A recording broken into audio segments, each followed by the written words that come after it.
He has wiped out by his grace through faith in Christ your every sin, past, present, future. Christian hedonist is somebody who says that my greatest joy, my greatest good is God. And therefore, I will pursue that joy and I will pursue that God above all else. So God's glorified and I'm satisfied. You are now listening to the Pastor Discussions Podcast. What's up, everybody? Welcome to episode number 92. 90. I just looked at it. You're supposed to check I did. It's 93. Welcome to episode number 93 of the Pastor Discussions Podcast. I'm John. And I'm Joe, and this is your weekly conversation on doctrine, faith, and the Christian life. We're part of the Bar Podcast Network, so you can find out more about them and get great biblical content for your ear holes at thebarpodcast.com. Check out resurrectioncoffeeco.com and listen to the Think Podcast with Joel Sudeikis. It just sounds like an NPR show. Yeah, it does. The Think Podcast with tell Joel he's from- Sudeikis is brought to you by the Anthony A. and Carly You should talk B. like that Foundation. all the time. That sounds like a good radio voice right there. Had a nice bellowy baritone to We're it. here in the jungles of Argentina. They always do those things. No, like You those, just did monkey sound. those NPR on the pieces, recording. little NPR pieces where they were like, "Oh, we're gonna go to this new reporter in the field." They're like, "The people in the native villages are very upset. We are upset because they are cutting down our trees." Like, there's I like guess this I've whole never like listened to that. there's this whole like background soundtrack thing that's happening. So it's my attempt to mimic that. So yeah. So we missed I have last no idea week. where we're at. We missed last week. We did, and we're gonna miss next week because I'm going to Romania. We're going to miss. So we're going to Well, talk 2 weeks, really. So well, no more than that. Let's talk about we're that. taking a. Let's talk about that. Okay. So today, I was about to say this morning because it is morning. It is morning for but us. It might be morning for you too. It could be, but it be. also It's could possible. be afternoon or evening. Yeah. Or anytime. Maybe the middle of the night. Which The is day, technically morning. this day of our Lord. Very good. All right. So today, we've been talking a lot, and we're just kind of in it doesn't really, it seems silly to say a busy season. It's always busy. But you're going next week? Yeah, next week, next Friday. Yeah. I leave. I fly. I'm leaving on a jet plane, going to Romania. Leaving Joe all your Leaving responsibilities. Joe all alone. He So- gets to do everything all by himself. So you're going to Romania. Yeah. You're going to go with TLI and do some. You're going to teach. Train some pastors. Yep. So with that in mind, and we've kind of been talking about maybe taking a break.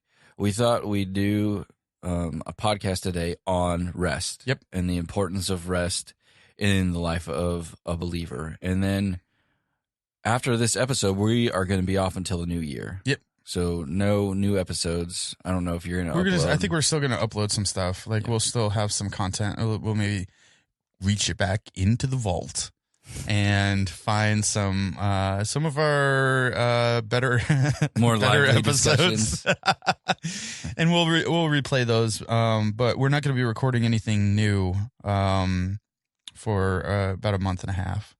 So with that in mind, we thought we'd talk about the importance, like I said, of rest. So let's just get some general thoughts as we start here.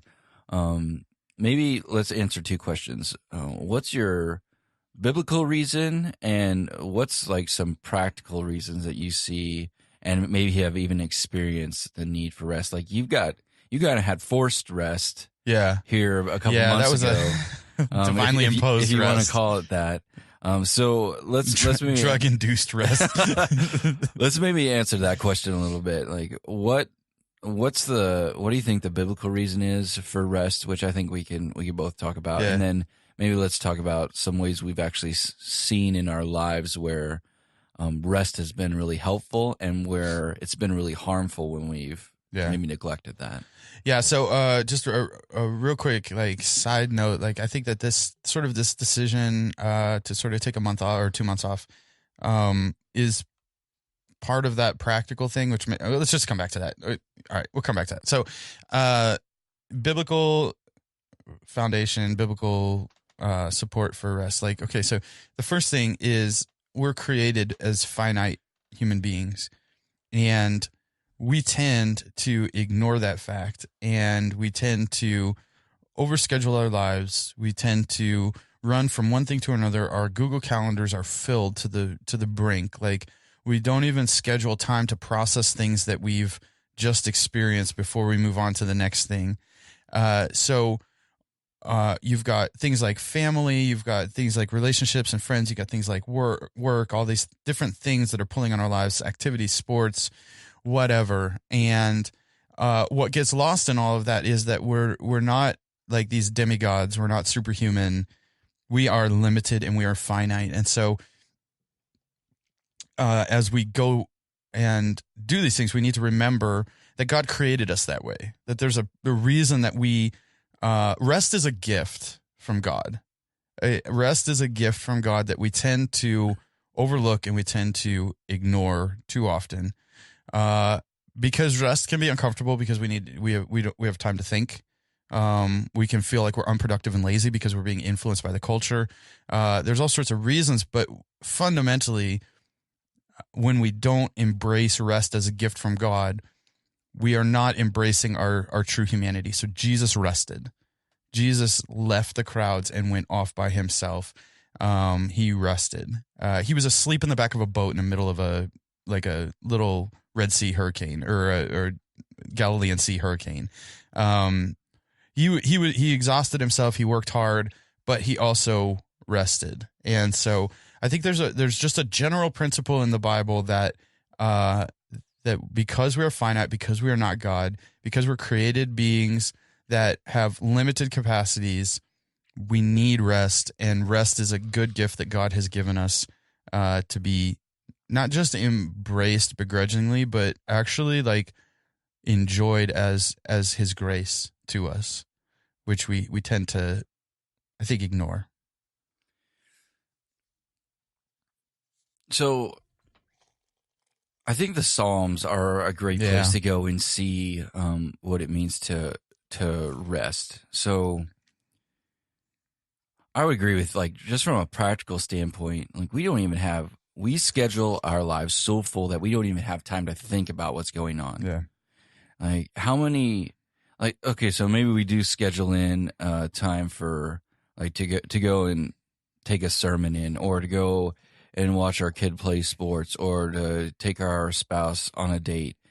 How many of us, though, when we're doing those things, aren't doing three things at one time while we do that? And have our minds elsewhere. Right. Which comes back to the practical thing. So are we talking about practical things, or are we talking about biblical things? Well, I was going to... Okay, it's all going to be entangled, right? right? Just, happy send-off to us. Yeah, this is a typical conversation. So I want to read... I'm going to read Psalm 63 here. I think this is one of the best Psalms that I think captures, at least in my mind. So he starts out, you, God, are my God. Earnestly I seek you. I thirst for you. My whole being longs for you, as in a dry and weary land where there is no water. I have seen you in the sanctuary and beheld. So what does it mean to behold something? Does that take actually sitting and like thinking and when we think about that word behold, it's not a glance, right? It's not like I caught it out of the corner of my eye, right? So he's beholding God and his power and his glory, and he says, because your love is better than life, I will praise you. And then a little later on he says in verse 6, on my bed I remember you, I think of you through the watches of the night. The ESV has it as I meditate on you in the watches of night. I sing for joy in the shadow of your wings. I cling to you. Your right hand upholds me. So this picture that you get in Psalm 63 is of a man who is resting in the Lord. So when we rest in the Lord, it's not I'm going to do nothing. Like some of us think about, like my wife and I have these days every once in a while, like, let's just do nothing today. And you know what we wind up doing? Something. Yeah. I mean, you're always going to do something. So it's this conscious effort to meditate, to be thankful, to look to the Lord. That's what we're talking about when we're talking about rest. It's not I need to sit on my couch and watch TV all day. I've rested. Like that's not the same thing here. And I'm not saying that you can't have a binge day, a Netflix binge day. Netflix binge day. Blue Bloods is a good. Blue Bloods is a great binge. Yeah. That show is binge worthy. Yeah. So I mean, because we'll do that too. But there's this idea of enjoying the relationship that you have with God, enjoying who He is and who He's shown Himself to be to you.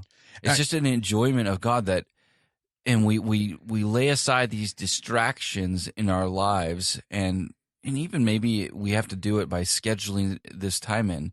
But without it, what winds up happening is I'm not looking to Him. Yeah. And I start to rely on myself. I think this is the biggest, I think this is what the Bible points out to us is like, you can't do this. Mm-hmm. You can't rely on yourself. And when we neglect to rest and we neglect to focus on God, which is what rest is supposed to enable us to do, that's when we get into like problem sins where there's something that's really ensnaring us and we've got a reoccurring issue and we're trying to overcome that ourselves. Or I think it's really easy in ministry to get bogged down for me in all the details of everything. Mm-hmm. And I'm like, well, I've got to do this and I've got to take care of this and I've got to take care of this. And underneath that, all that is I've got to do all these things. Even our attitudes, I think, suffer from this because when we're not rested, we're grouchy. We see that with our kids, right? I said, but I had read something, somebody posted something on Facebook and I think I think it was a sermon where he's like, don't underestimate the power of a nap and a snack. Did you see that? Dude, I just pulled that up. Like I was literally, it's like, this is your gentle reminder that one time in the Bible, Elijah was like, God, I'm so mad. I want to die. And God said, here's some food.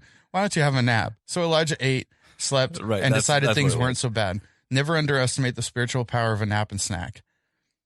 I think it points out our like you were talking about, that we are human beings and we have physical needs that we can't neglect. God does not need to rest, right? Like, so God has unlimited power at his resources. He is not grow weary as human beings do. Notice the comparison is God is not like us.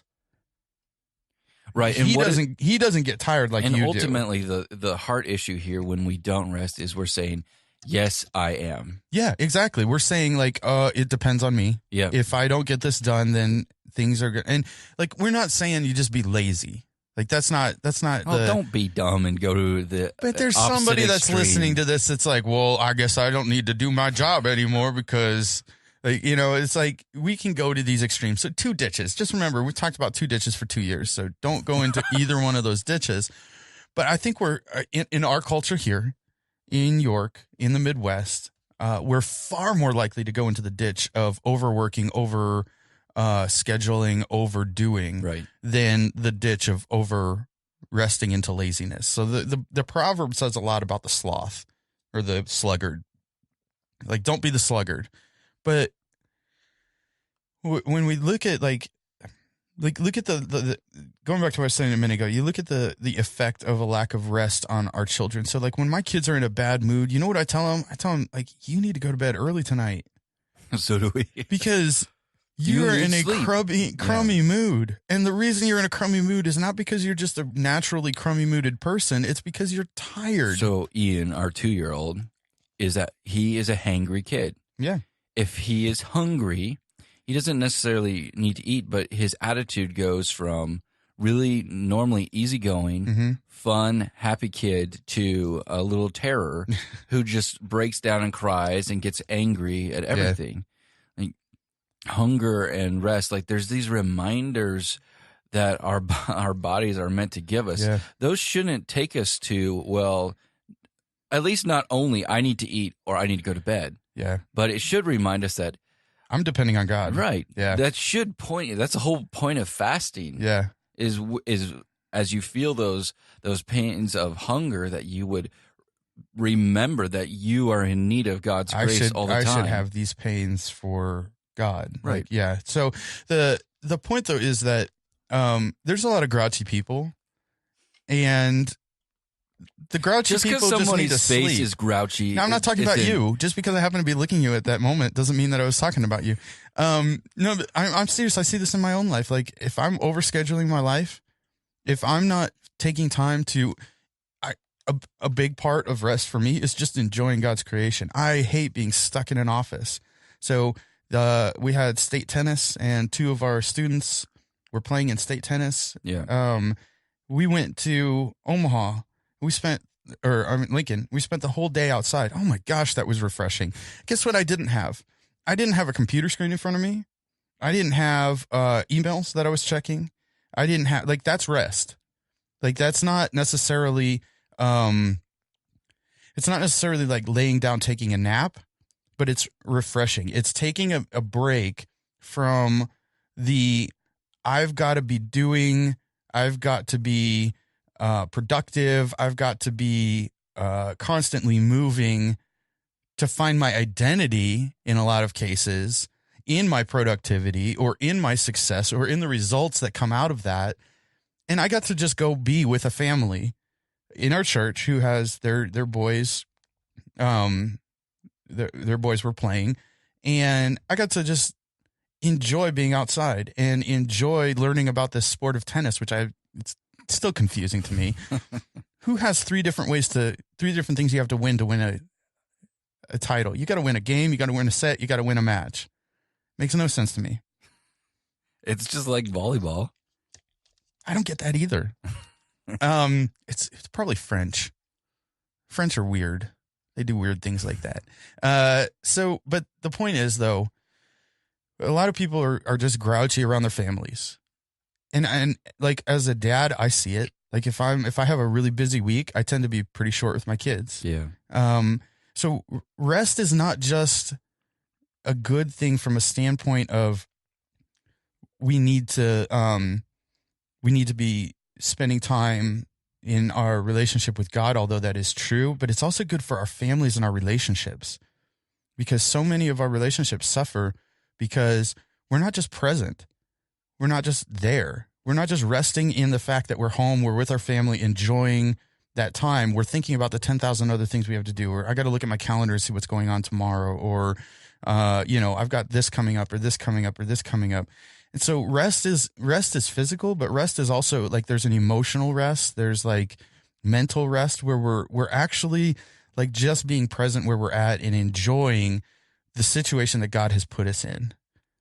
So what are some practical barriers to this? Because, okay, so if we're honest and somebody's listening to this, there can be some really there can be some hard barriers to overcome, and maybe they're ones that we're not even in control of. So Right. we live in like you said, a culture that works a lot. Yeah. And so there's maybe an expectation to put in a certain amount of hours Mm-hmm. or to get a certain amount of production done in a day and in a week and in a month and in a year. So that can be a barrier for some of us to rest. Yeah. When you don't have, like, I struggle with this because I tend to be a grinder when it comes to work, but in pastoral ministry, there's not really like A delineation. or here I've got this project and this project is now complete. Yeah. Our project's never really complete, so there's always things that need to be done. Yeah. Like, learning how to navigate through that has been really difficult. I did construction. When in construction, you'd go into a job, you have a start and a finish, and once you could see how you were progressing, and when the job got complete, then it was done. So that there was a way to, okay, I've gotten enough done, I can take a break. I've gotten enough done here, I can take a break. When you don't have that in a lot of jobs, there's lots of people who struggle with that very same thing. And when I moved from that into this position, I'm still figuring this out. But how do you let those things go? How do you work those things out? And ultimately, what I continue to come back to is there's my identity often, and we've talked a lot about this, but most of our core issues are tied up in identity.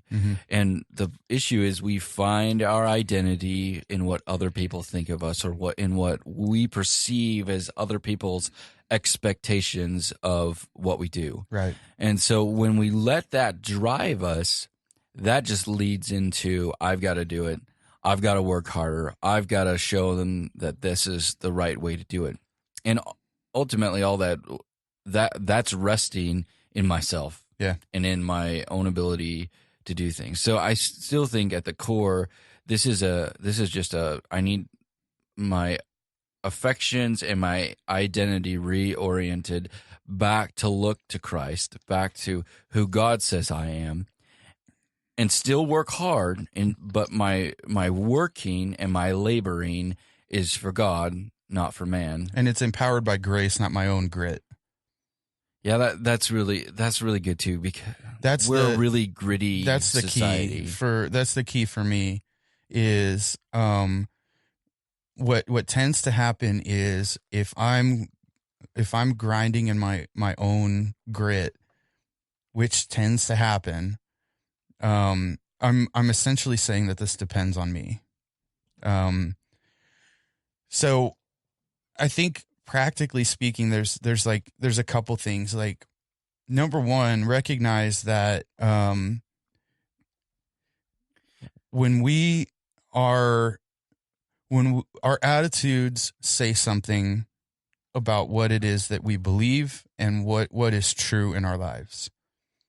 So if I'm working in my own strength, like the Bible says that the one who serve in the strength that the Lord provides in 1 Peter. If I'm doing that in my own strength, then I'm not communicating something about God's grace, and I'm not communicating something about his, the way that he will work things out in spite of me, not because of me. All right. So take that and then also add this, and then I wanted to ask a question. Like, I've made this connection. So in Colossians 3, it says that we're to work heartily for the Lord, Yep. not for man. Right. So does burnout happen, and does a feeling of just being overwhelmed and exhaustion come because we're not laboring primarily for God? We're laboring for the approval and the accolades validation. and validation of man, our fellow men, and Yeah. we want people to see, when they look at them, look at how much they do. It's chasing a shadow. Right. Because And- it's never going to be enough. Right, and so that's always going to be a moving target, and it's always going to be moving away from you. So you're always chasing that. The exhaustion comes from when I labor for man. Where if I am laboring for the Lord, He's never moving. Yeah. And it comes down to finding like the best things. Like life is a series of choices. There might be really good things. I can do 10 good things and neglect the best thing. Do you know? Right. And so there are times when the best thing is to just rest. Do you think like? So I think this. Do you think that someone can work many hours and never shut off, and not become exhausted if their focus is God? Yeah, they're going to drive themselves into an early grave. So you see some historical examples. So like guys like John Wesley, and so John Wesley, he did that. Like he worked, but it was at the expense of his family. Yeah. He had a terrible marriage. You look at George Whitefield, same type of thing. Just not the marriage thing, but I mean, he was just went and went. John Calvin put himself in an early grave. Yeah. Martin Luther had all sorts of physical ailments because he didn't take care of himself. So you look at the legacy of those different guys, and you can see like this dependence upon God. You can see a grace empowering this, but you can also see on the other hand, let's not look at all this with rose-colored glasses. You can see the frailty of humanity and the neglect for certain aspects of their humanity that they should have cared better for. And so like when like who is it? there's somebody, Jonathan Edwards. He was another one. There is a fundamental difference though. And that is that in their culture, they lived in a 5 mile an hour culture, and we live in like a 70 mile an hour culture. And so I think the challenges are contextualized differently for us, but we still run into the same types of tendencies where we tend to neglect our humanity, and we tend to neglect our physical needs for rest. Like, I mean, let's just be honest. It's a physical need. You were going to, like, when I was in the Army, we did stuff where we were running ops like 20 hours a day. We were getting 3 to 4 hours of sleep a night for a week, and you guys hallucinating, not functioning at their highest potential. So think about what you just said, like, work not for man, but for the Lord. If we're working for the Lord, we're working, number one, in a way that is empowered by his grace. We're working, number two, in a way that we're trying to reflect his goodness and his excellence. And one of the ways that we do things excellently is by getting enough rest. Because if we're not getting enough rest, we're not going to be operating at our fullest potential as human beings. I think so. You alluded to this in some of the guys that lived in the time of the Reformation and leading up to now. I don't think we can neglect in this that people need different amounts of rest. Mm-hmm. That there are other people that are implicated in your life when you don't rest. Yeah. And when you push them beyond their capabilities. Yeah. So when you're thinking of rest, you think of, if you're married, your spouse. Yeah. Do you think of your children? Do you think of your family, of your friends, of the people that are around you that see you, that you influence? Those are all. So maybe you're a person who can go a little bit harder. Yeah. And go a little bit longer. But do the people that are around you that need you around, can they do that as well? Yeah. Can they keep up with whatever pace that God's given you? I think those are all things that we need to contemplate for. And not only, I can go with less sleep than my wife can go. Yeah. I can go for longer amounts of time doing things than she can before she burns out and she's ready to just, I need to stop for a little bit. Same thing with my kids. Does that mean that I should push all of them to go at my pace? Yeah. There's another thing just in what you just said. I think part of our problem as a society is that we have the attitude of, I'm going to go until I can't go anymore. So we don't prevent burnout, we react to it. Like and we even admire that. Yeah. As a culture, we admire people that can just go and go and go and get tons of things done. We're like, man, that person's, they're a hard worker. They get a lot done. I wish I had some of that. Yeah. Like there can be some envy in that. There's a lot of cultural stuff involved in this because if you go around the world to different places around the world, you find that the pace is in some places, not in all of them, but in some places the pace is just much slower. Yeah. You don't have the rush. You don't have I just feel like everything in our culture is just so rushed. It's from one thing to another. I get upset if it takes more than 4 minutes to give me my food in the drive-thru. I mean, that says something about our pace. And what we tend to do is we tend to just drive until we can't drive anymore. Well, Carly and I were talking about this with vacation. I overschedule vacations so much because I'm like, hey, let's get stuff done. We're here. Let's see all we can see. And it totally misses the point of vacation. So I think, especially with the holidays coming up, like let's think of good and best, right? Like, is it good to maybe do certain things? Is it good to, yeah, maybe, but is it best? Like, what's best right now? Like when we think about the pressures that come up with the holidays, like everybody wants to have this perfect Hallmark Christmas or this perfectly laid out Thanksgiving meal. Like, and what we do is we spend so much time working and laboring to make that happen that we never are actually able to just enjoy being with family or just enjoy eating the meal. I mean, we eat at a pace that's ridiculous. Just being able to sit for an hour at a table It was one you of might the- eat off paper plates. Who Right. cares? So we just this is a great example of this, but we just had a night out with staff and spouses, Mhm. and we went to a restaurant that made us eat slowly. Well, they took forever. I think It it's was on, good. It's on purpose though. Yeah. So it's a nicer restaurant, and you go in and you're seated, and they let you sit and talk, and then they come and you order your drinks, and then they come back, you order your appetizers, and then they come back and you order your food and then dessert. So we spent 3 hours there. Yeah. How many people spend 3 hours in a restaurant anymore? Yeah. And it was good. But it was a refreshing. great dinner. We got to sit and enjoy conversation and enjoy laughs and get to know each other better and just relax. And what we were really enjoying in that was God's grace. And that's the point. The point is that like there were projects, there were things that I said, okay, I'm done. We're going out tonight. I got to get home. I want to make sure that Cardes has help with the kids before we head out. And so like I could have sat there the whole time thinking about all these things that I needed to do. That would have been neglecting God's grace in those relationships, in that time, and the refreshing element of just enjoying the good things that he's given.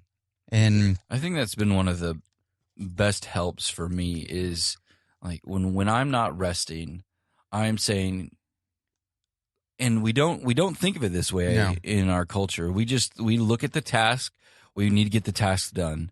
And one of the most helpful things I've seen and applied in my own life is when I get into that rut and I get into doing things, and I do this with home projects too. mm-hmm. Like I tell my wife all the time, it's like I need to do 2 or 3 hours and that's it. But I'll get going and I'm like, oh, I can see the end. And I'll go 6-7 hours Mm-hmm. and I'll spend a whole Saturday instead of just a Saturday morning working on a project. And so I've neglected 3 hours that I had kind of planned to play a game with the girls or Yeah. do something with Michaela or whatever it is. I think one of the best things that's happened for me over the last few years as I've figured this out at getting into ministry is that I am actually telling God and shaking my fist in his face and say, no, I don't really believe that you're enough. I don't really believe that this is your grace to me to tell me to sit down. And to I tell me to don't believe that you're gonna make up for my deficiencies.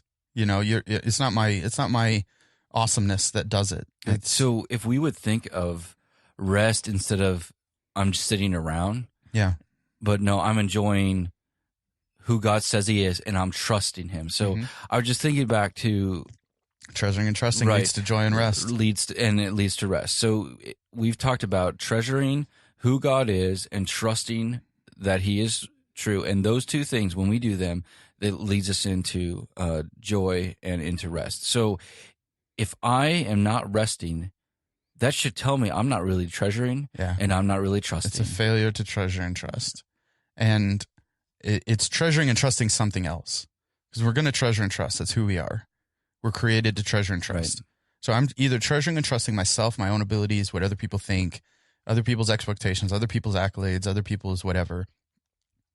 Or I'm treasuring and trusting God in a way that magnifies him both in my work and in my ceasing to work.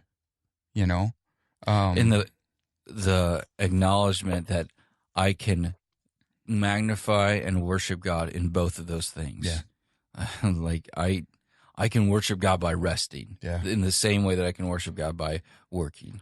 So they had back in the day, they had circuit preachers that would go from place to place, and so they'd maybe have 4 or 5 different churches that they'd preach at, and sometimes it was a day journey between places.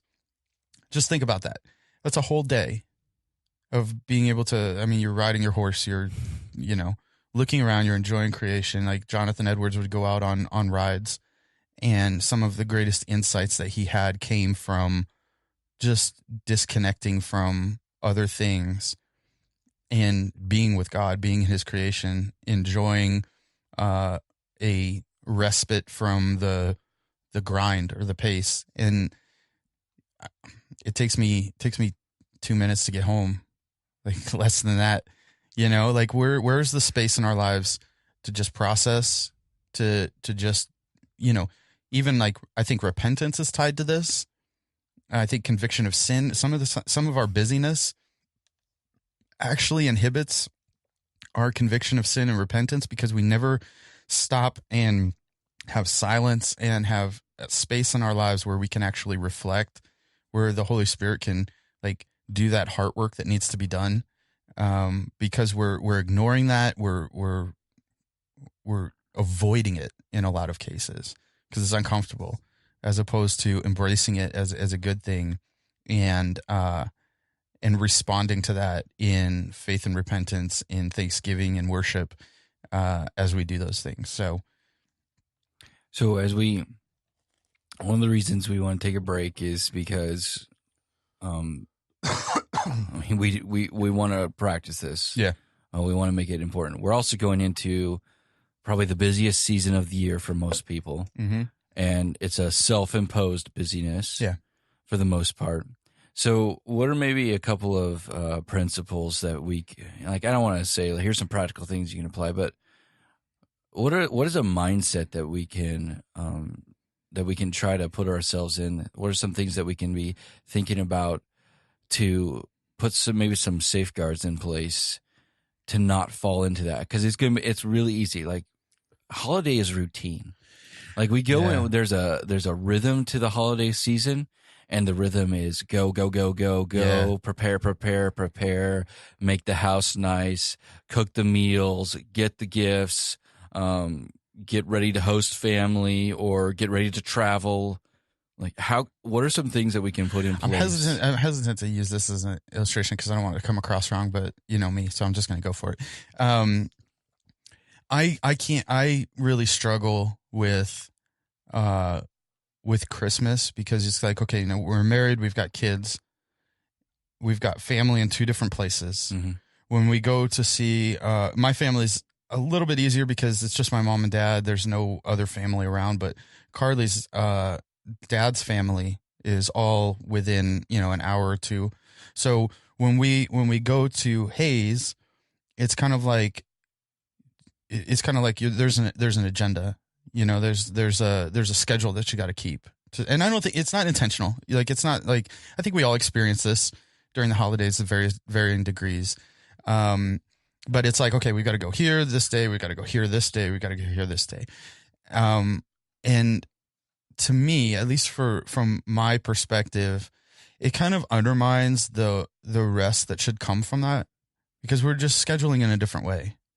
And I'm not saying that those family gatherings are bad or anything like that. I'm just saying that you spend so much time preparing for what you got to do next that you don't get to enjoy just being around family, and again, that's where I'm at. That's like, I don't think Carly feels that way. She feels differently about that because we're wired a little bit differently.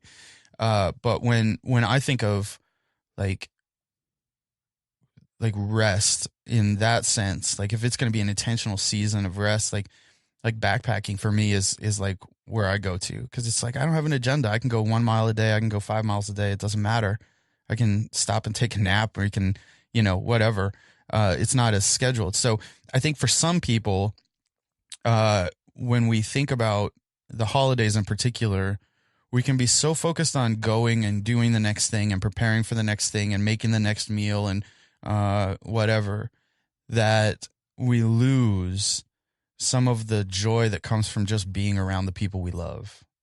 And so I think one principle that I would say is helpful is maybe sit down and prioritize like what's most important. Like, actually go through the exercise of prioritizing what's most important.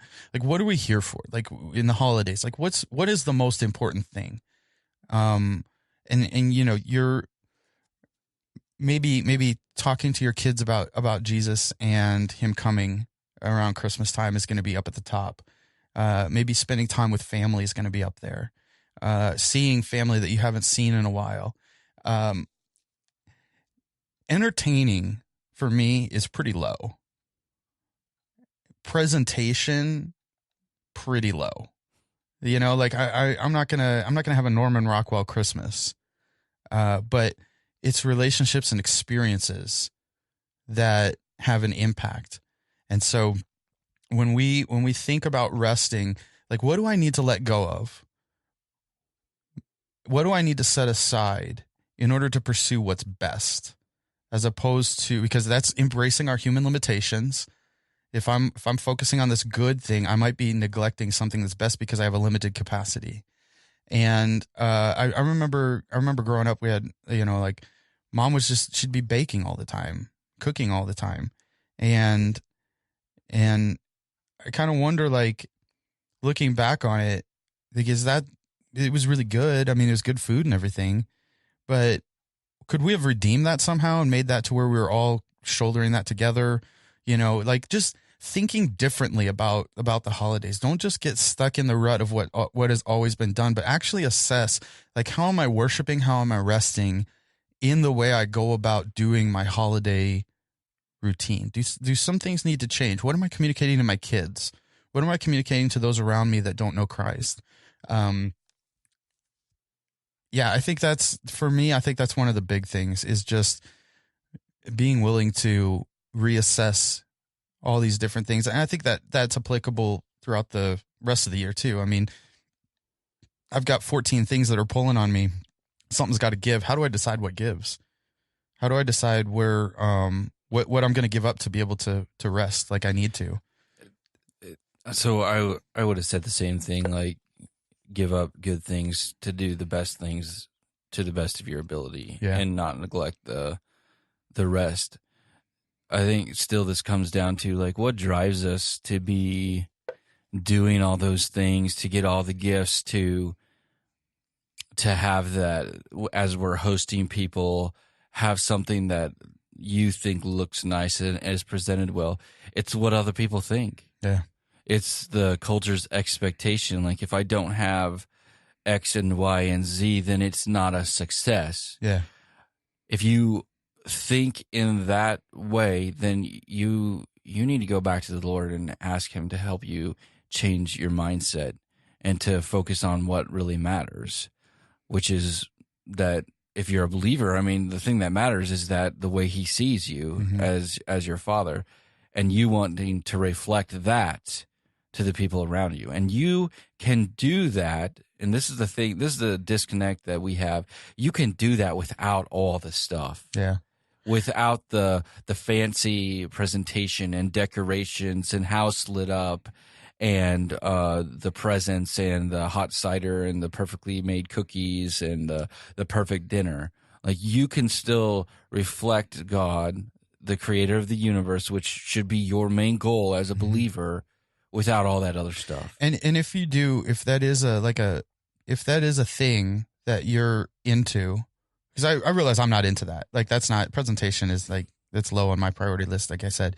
But if like, let's take for example, somebody that that grew up with that and really appreciated that, redeem it.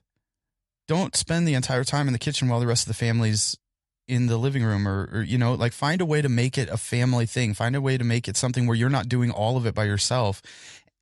But the key thing is, if it doesn't go the way you think it should go, are you okay with that? Are you able to just be like, okay, the presentation isn't as fancy as I would like it. Oh, we burnt the turkey. Yeah, exactly. Like, are you okay with, like, when Carly's mom was alive, they'd come visit us at Christmas time, and it was a short visit. Like, we'd have like a few days. We went and ate Christmas dinner at Japanese steakhouses because they're the only ones that are open. Yeah. But they cooked the food for us, and I tell you what, there was conversation, there was laughter, there was fun. We didn't have, like, the fancy thing. Some of that was because we were really bad at cooking. But are you okay with that? You know what I mean? Like, yeah. I think part of this is just learning to be okay with, like, some of this is just being okay if you disappoint people. Yeah. Because your main goal is not to fulfill their expectations. Your main goal is to show them and reflect God to them. So get sleep. Like, for crying out loud, like, whatever sleep you need, We Get sleep. probably need to tell that to ourselves. Yeah, I know. So. Yeah, it's true. But, yeah, So with that in mind, it's a long episode. Yeah. Well, I mean, we've got This is the last one you get for a month. 2 so- months. 2 months, yeah. So, Enjoy. so we're gonna take some time off, and then we'll be back next year. Yeah. It's we're not crazy to gonna- think Yeah, that I know. it's the end of October already. I know, it's crazy. So here's the deal. In the meantime, like, if you have show ideas or ideas for things, topics that you want us to discuss or bat around, then send us an email at pastordiscussions@gmail.com. Let us know about that. We're still going to try to get our wives on here at some point. Carly's fighting that one. She doesn't want to do it. She gets self-conscious about. It's just sitting around in your office talking. Yeah, that's true. You hear that, Carly?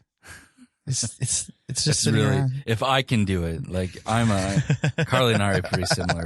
If I can do it, she could do it. So Enjoy the holidays, enjoy some time to just be with family, enjoy rest that God has given us, embrace your limitations as a human being. And in whatever you do, whether it's a big fancy meal or eating out at Japanese steakhouse, do it depending on His grace and in resting in His